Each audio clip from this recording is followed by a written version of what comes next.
Good morning dear student. मैं सोनाली स्वागत करती हूँ मेरे चैनल बायोलॉजी सोनाली में। जैसे कि आपको पता है कि हम लोग क्लास 11 बायोलॉजी का जो कि द लिविंग वर्ल्ड पढ़ रहे हैं, जिसमें कि हम लोग पहले क्लास में इंट्रोडक्शन क्लास में हम लोग ऑलरेडी लिविंग क्या है और व्हाट इज लाइफ इसके बारे में हम लोग पढ़े हैं। और इसी सीरीज में आज जो सेकंड क्लास है उसमें हम लोग कैरेक्टरिस्टिक ऑफ लिविंग ऑर्गेनिज्म इसके ऊपर पढ़ेंगे। तो प्रीवियस क्लास में मैं थोड़ा सा आपको इसके ऊपर आइडिया दी थी कि what is characteristic of living organism, इसके ऊपर मैं बोली थी। आज उसके ऊपर हम लोग ज़्यादा पढ़ेंगे। तो आप किसी भी तरह से कॉम्पिटिटिव एग्जाम दे रहे हैं, नीट हो या फिर CUET हो, कोई भी किसी भी तरह से, कोई भी PGT हो, कोई भी किसी भी तरह से आप कॉम्पिटिटिव एग्जाम दे रहे हैं, सभी पॉइंट ऑफ व्यू से बहुत इंपॉर्टेंट होने वाला है। तो आज क्लास स्टार्ट कर रहे हैं। और जो भी प्रीवियस क्लास है अगर आप लोग नहीं देखे हैं तो मैं डिस्क्रिप्शन में लिंक दे दूंगी, आप जाके प्रीवियस क्लास देख सकते हैं। और इसके अलावा आप मेरे टेलीग्राम चैनल पर भी ज्वाइन हो सकते हैं, उसका भी मैं लिंक अपने डिस्क्रिप्शन में दे दूंगी। तो जैसे कि हमें पता है लिविंग ऑर्गेनिज्म क्या है, और जिसमें कि nutrition, metabolism, growth, response to stimuli, movement, reproduction, excretion, adaptation, homeostatic, ये सभी एक एक कैरेक्टरिस्टिक है। लेकिन इसमें तो कोई बड़ी बात नहीं है, ये कैरेक्टर हमें पता है। लेकिन अभी कहानी में ये ट्विस्ट है कि आपके एग्जाम में यहाँ से भर भर के क्वेश्चन क्या क्या आता है उसके ऊपर भी हम लोग देखेंगे, और कहाँ पर आप लोग गलती करते हैं उसको भी हम लोग डिस्कशन करेंगे। तो उससे पहले अगर आप मेरे चैनल को सब्सक्राइब नहीं किए तो सब्सक्राइब कीजिए, एक लाइक कीजिए और शेयर कीजिए। देखिए, सबसे पहले हम लोग मेटाबॉलिज्म के बारे में देखेंगे। तो मेटाबॉलिज्म क्या है? मेटाबॉलिज्म ये है कि जो भी हम लोग खाना खाते हैं, फूड है, ठीक है, वो फिर फूड क्या आता है हमारे बॉडी में जाता है। ये तो आपको पता है कि हम लोग मुंह से खाना खाते हैं, वो इसोफागस दे के हमारे स्टोमक में जाता है। स्टोमक से थोड़ा सा पार्शियली डाइजेशन होता है, पूरी तरह से डाइजेशन तो नहीं होता, थोड़ा सा पार्शियली डाइजेशन होने के बाद वो हमारा इंटेस्टाइन में जाता है। अभी इंटेस्टाइन में फुली डाइजेशन होता है, ठीक है।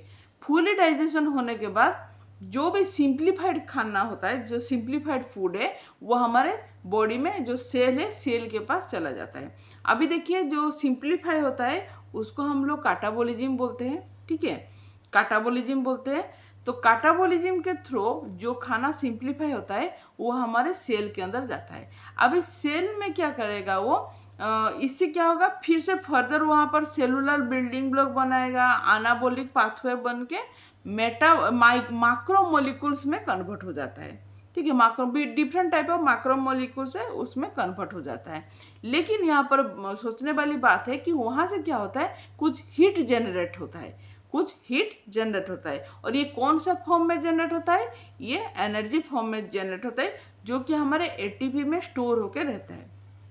अभी सेल के अंदर अंदर तो जो माइटोकॉन्ड्रिया है, माइटोकॉन्ड्रिया में जो ATP होते हैं, वो ATP में जो एनर्जी है वो स्टोर होकर रहता है। तो जहाँ पर हमें ज़रूरत पड़ता है वहाँ से हमें एनर्जी मिलता है, ठीक है। तो ये है मेटाबॉलिज्म, जो कि जो फूड है या फिर खाना है, वहाँ से हमें काटाबोलिज्म एंड अनाबोलिज्म, ये दोनों प्रोसेस से मिलता है। और काटाबोलिज्म और अनाबोलिज्म को मिला के मेटाबॉलिज्म होता है, ठीक है। अभी नेक्स्ट अगर हम लोग थोड़ा सा ग्रोथ के बारे में देखें तो ग्रोथ, देखिए, एक कैरेक्टरिस्टिक है ग्रोथ। अभी ग्रोथ के बारे में हम लोग देखेंगे। Is a fundamental characteristic, growth क्या है? एक फंडामेंटल कैरेक्टरिस्टिक है and intrinsic property. Intrinsic property मतलब क्या है? अंदरूनी, हमारे बॉडी के अंदर ही ग्रोथ होता है। जैसे कि हमारे सेल में ग्रोथ होता है। सेल क्या होता है? सेल डिवीजन होगा, लाखों सेल डिवीजन होने के साथ साथ क्या होता है, वो हमारा जो ग्रोथ को भी इंक्रीज करता है। तो मस्कुलर से मोसर्स में डेवलपमेंट होता है और ये ग्रोथ करता है, ठीक है। In higher animals and plants growth and reproduction are likely but mutually exclusive events, ठीक है। अगर हम लोग देखें, अगर एक्सक्लूसिव प्रॉपर्टी और इंक्लूसिव प्रॉपर्टी यहाँ पर क्या है, देखिए थोड़ा, देखिए पूरा एकदम मैं आपको बारीकी से समझा रही हूँ। जो हायर एनिमल्स है वहाँ पर ग्रोथ होता है, ग्रोथ के बाद उनका रिप्रोडक्शन होता है। रिप्रोडक्शन के बारे में आपको ऑलरेडी पता है कि वहाँ किस तरह से फर्टिलाइज, अगर दो गैमेट मिलके वहाँ पर फर्टिलाइज होता है, फर्टिलाइज होने के बाद जाइगोट शुरू होता है, जाइगोट का फर्दर डेवलपमेंट होने के बाद फीटस बनता है, और फीटस से डेवलप होके जो कि पार्चुरेशन से चाइल्ड बर्थ करता है, और बर्थ करने के बाद यहाँ ये जो टोटल प्रोसेस है इसको हम लोग रिप्रोडक्शन करते हैं। लेकिन रिप्रोडक्शन होने से पहले ग्रोथ होना जरूरी होता है। तो ये दोनों एक एक्सक्लूसिव इवेंट्स है। जरूरी नहीं कि ग्रोथ होने के साथ साथ रिप्रोडक्शन हो, ठीक है, ग्रोथ होने के साथ साथ रिप्रोडक्शन होता है, ऐसा हायर ग्रेड एनिमल्स के अंदर नहीं दिखाई देता, ठीक है, इसलिए हम लोग इसको एक्सक्लूसिव इवेंट बोलते हैं, ठीक है। लेकिन अगर लोअर एनिमल्स देखें तो जो ग्रोथ और जो रिप्रोडक्शन है ये दोनों इंक्लूसिव प्रॉपर्टी होते हैं। अभी इंक्लूसिव प्रॉपर्टी क्या है, जैसे कि देखिए, एक हम लोग अगर एमीबा को ले, अगर एमीबा का ग्रोथ कैसे होता है, उसका अगर सेल में अगर डिवीजन हो जाए, अगर अभी सेल में डिवीजन होने के साथ ग्रोथ हुआ, लेकिन ग्रोथ होने के साथ साथ यहाँ पर 2 सेल आ गया, मतलब 2 एमीबा का यहाँ पर फॉर्मेशन हो गया, मतलब ग्रोथ तो हुआ, साइमल्टेनियसली रिप्रोडक्शन भी यहाँ पर हुआ, ठीक है, ग्रोथ के साथ साथ रिप्रोडक्शन भी हुआ, क्योंकि एमीबा के अंदर जब सेल डिवीजन होता है, सेल डिवीजन मतलब तो ग्रोथ ना। अभी सेल डिवीजन जब हुआ इसका मतलब 2 सेल हो गया, अभी 2 से यहाँ पर 4 सेल हो जाएगा, ठीक है, तो क्या हुआ, 4 एमीबा आ गया। तो यहाँ पर क्या हुआ, जो लोअर ग्रेड एनिमल्स है इनका जब भी सेल डिवीजन होता है, क्योंकि इनका रिप्रोडक्शन आसेक्सुअल रिप्रोडक्शन भी होता है लोअर ग्रेड में। अभी देखिए यहाँ पर गैमेट तो नहीं है, यहाँ पर विदाउट गैमेट यहाँ पर फर्टिलाइजेशन होता है, ठीक है, तो यहाँ पर विदाउट फर्टिलाइजेशन कैसे होगा, जब सेल डिवीजन होगा। अभी जब सेल डिवीजन होता है तो ग्रोथ तो होता है, साथ में रिप्रोडक्शन भी हो जाता है। तो इनके सब लोअर एनिमल्स अगर ग्रोथ और रिप्रोडक्शन को देखें, दोनों क्या होते हैं, इंक्लूसिव होते हैं, लेकिन जो हायर ग्रेड में होता है वो एक्सक्लूसिव इवेंट्स होते हैं, ठीक है, ये दोनों आपको याद रखना है। उसके बाद ग्रोथ से क्या होता है, ग्रोथ से बेसिकली ये मेंटेन करता है और रिप्लेसमेंट ऑफ लॉस सेल। कोई भी अगर इंजुरी हो या फिर सेल का अगर लॉस होता है तो वहाँ पर मेंटेन करने के लिए ग्रोथ की बहुत ज़रूरत होती है। कि यहाँ पर सेल को ग्रोथ करेगा, ग्रोथ मतलब क्या है, सेल डिवीजन। तो सेल डिवीजन से क्या होता है, अगर कोई किसी भी जगह पर अगर इंजुरी हो गया होगा तो वहाँ पर क्या होगा, सेल डिवीजन होके सेल का ग्रोथ होके वहाँ पर वो इंजुरी का लॉस को रिकवर करता है, ठीक है। To maintain original size, shape, structure of the body, new cell are form by division in various living being. और हमारे जो बॉडी का अगर कोई भी अगर शेप, साइज, कोई भी स्ट्रक्चर को मेंटेन करना होता है तो सेल डिवीजन यहाँ पर बहुत ज़रूरत होता है। सेल डिवीजन होकर न्यू सेल बन के उसको मेंटेन करता है, ठीक है। अभी क्या है, growth involve growth increase in mass and number of cell in which takes place from inside of the body of living organism and in irreversible, ठीक है। अभी देखिए जो ग्रोथ हुआ, अभी हमारे के अंदर क्या होता है, ग्रोथ होता है। किस तरह से ग्रोथ होगा, हमारा सेल के जो सेल में जो नंबर है वो नंबर इंक्रीज होगा। अभी जब नंबर अगर 1 से 2, 2 से 4, 4 से 8, इस तरह से अगर सेल का नंबर इंक्रीज हुआ तो सारा सेल को मिला दे तो मास भी इंक्रीज होगा, जो बॉडी मास होता है वो भी इंक्रीज होगा। तो ग्रोथ क्या है, ग्रोथ इन्वॉल्व होता है बोथ इंक्रीज, मास भी इंक्रीज होता है, नंबर भी इंक्रीज होता है, क्या है, इनसाइड द बॉडी, ठीक है, इनसाइड द बॉडी।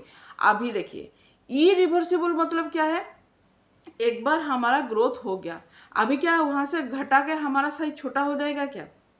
अभी हमारा लंबाई सोचिए अगर 5 फीट है या फिर 5.5 फीट है, कि कोई भी फीट है, वो तो 4 फीट में नहीं आएगा ना, घट तो नहीं जाएगा ना।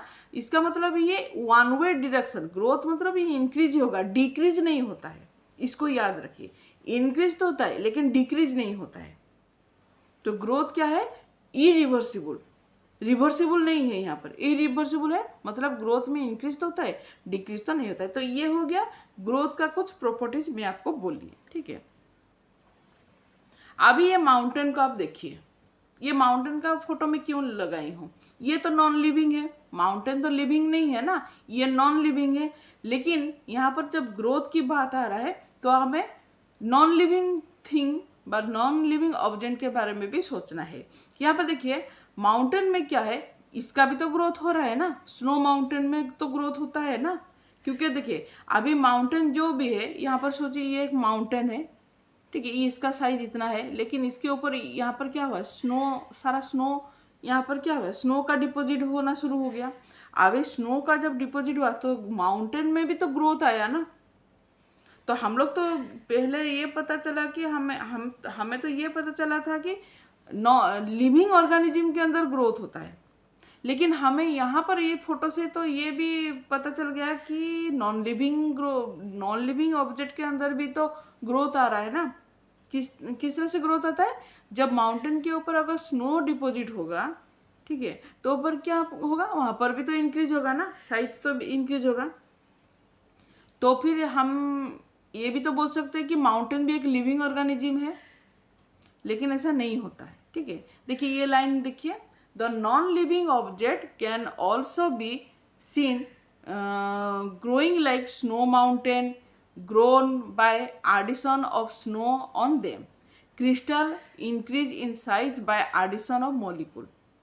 देखिए यहाँ पर देखिए स्नो माउंटेन के ऊपर स्नो डिपॉजिट हो सकता है, कुछ क्रिस्टल, कुछ मॉलिक्यूल्स, ये सारा डिपॉजिट हो सकता है। तो non living object grow in is extensive, ये इंस्टेंसिव नहीं, अभी थोड़ी देर पहले मैं इंस्टेंसिव बोली थी। इंस्टेंसिव क्या है, इनसाइड ग्रोथ होता है, लेकिन नॉन लिविंग में आउटसाइड ग्रोथ हो रहा है। इसके पहाड़ के अंदर तो कुछ सेल डिवीजन नहीं हो रहा है ना, इसके पहाड़ के ऊपर लेयर के ऊपर लेयर, लेयर के ऊपर लेयर, इस तरह से बनकर इसके साइज में ग्रोथ होता है। तो हम लोग ये बोल सकते हैं कि नॉन लिविंग ऑब्जेक्ट के अंदर जितना भी ग्रोथ होता है उसको एक्सटेंसिव ग्रोथ बोला जाता है। इंस्टेंसिव ग्रोथ किसके अंदर होता है, सिर्फ लिविंग ऑर्गेनिज्म के होता है। बाय, अगर ये प्रीवियस स्लाइड को देखें तो यहाँ पर क्या है, सिर्फ इंट्रिंसिक मतलब बॉडी के अंदर ही ग्रोथ होता है। ये लाइन देखिए, इंस्टेंसिक बॉडी के अंदर सेल डिवीजन होके ग्रोथ होता है, लेकिन अगर माउंटेन को देखें इसके बाहर की तरफ सेल डिवीजन बाहर की तरफ डिपॉजिट हो रहा है, स्नो डिपॉजिट हो रहा है, क्रिस्टल डिपॉजिट हो रहा है, यहाँ पर रॉक, कुछ भी इस तरह से डिपॉजिट करके माउंटेन का साइज इंक्रीज होता है। इसीलिए ये दोनों चीज को आपको याद रखना है, लिविंग ऑर्गेनिज्म के अंदर है इंट्रिंसिक, और non living non living object के अंदर एक्सट्रिंसिक ग्रोथ होता है। Increase their mass by accumulation of material on surface by the external agency which can be reversed. अभी देखिए सेकेंड चीज आ गया, इरिवर्सिबल, यहाँ पर रिवर्स। अभी इरिवर्सिबल क्या है, हमको इतना पता है कि हमारा साइज जब बढ़ता है वो घटता नहीं है, मतलब वन वे डायरेक्शन, हमारा साइज ही बढ़ेगा लेकिन कमेगा नहीं। लेकिन यहाँ पर अगर माउंटेन में देखें, अगर ज़्यादा गर्मी आया तो स्नो यहाँ पर पिघल जाएगा, पिघलने के साथ क्या होगा, माउंटेन का जो साइज था वो फिर से डिक्रीज होना शुरू हो जाएगा। यहाँ पर रॉक, क्रिस्टल जो भी डिपॉजिट होता है, अगर जोर से बारिश हुआ तो वो सारा पानी में बह भी जा सकता है। तो फिर क्या हुआ, यहाँ पर माउंटेन का साइज बढ़ा, कम भी हो सकता है, इंक्रीज भी हो सकता है, डिक्रीज भी हो सकता है। इसका मतलब ये रिवर्सेबल है, बढ़ेगा और घटेगा। तो फिर हम लोग यहाँ पर सेकेंड अगर कंपैरिजन देखें ग्रोथ के अंदर, नॉन लिविंग ऑर्गेनिज्म के अंदर इरिवर्सिबल है, मतलब वन वे डायरेक्शन, बढ़ेगा लेकिन घटेगा नहीं। लेकिन अगर नॉन लिविंग ऑर्गेनिज्म के अंदर देखें तो बढ़ेगा लेकिन साथ में घट भी जा सकता है यहाँ पर, ठीक है। यहाँ पर तो फिर लेकिन हमें तो पता था कि ग्रोथ तो एक लिविंग ऑर्गेनिज्म का कैरेक्टर है। तो लेकिन इतना सारा जो माउंटेन और जो एग्जाम्पल यहाँ पर हम लोग पता चला कि माउंटेन का जो एग्जाम्पल दिए, तो यहाँ से इतना तो पता चल गया कि ग्रोथ एक कैरेक्टर तो है, लेकिन हम लोग ये तो बोल सकते हैं कि this can not be A defining property. यहाँ पर याद रखिए कि ग्रोथ आपका एक प्रॉपर्टी तो है, एक कैरेक्टर तो है, लेकिन ये डिफाइनिंग कैरेक्टर नहीं है, ये आपका डिफाइनिंग प्रॉपर्टी नहीं है। अगर एग्जाम में आया तो आपको डेफिनाइट प्रॉपर्टी क्या है, अगर आपको आया कि डेफिनाइट प्रॉपर्टी क्या है, तो ग्रोथ आपका डेफिनाइट प्रॉपर्टी नहीं है, क्योंकि हमें पता है कि लिविंग ऑर्गेनिज्म के तो में तो ग्रोथ होता है, नॉन लिविंग ऑर्गेनिज्म के नॉन लिविंग ऑब्जेक्ट के अंदर भी हम लोग ग्रोथ का एग्जाम्पल देके समझ गए। अगर आपको कोई भी पूछे कि नॉन लिविंग ऑर्गेनिज्म के अंदर क्यों ग्रोथ होता है, तो आप स्नो माउंटेन का एग्जाम्पल दे सकते हैं। ठीक है, तो इसी इतना तो पता चला कि ग्रोथ का यहाँ पर क्या है, ये क्या है, ये एक रिवर्सिबल प्रोसेस है नॉन लिविंग के अंदर, और इसको हम लोग इतना तो पता चल गया कि ये एक डेफिनाइट कैरेक्टर नहीं है। ठीक है, इसको याद रखिए आपका। ठीक है, तो आज के लिए मैं आपको ग्रोथ के बारे में समझाई। नेक्स्ट क्लास में मैं और एक कैरेक्टरिस्टिक के बारे में समझाऊंगी, और उसमें कुछ ट्रिकी जो पॉइंट है उसको भी मैं आपके सामने लेके आऊंगी। तब तक के लिए मैं रहती हूँ, नमस्ते।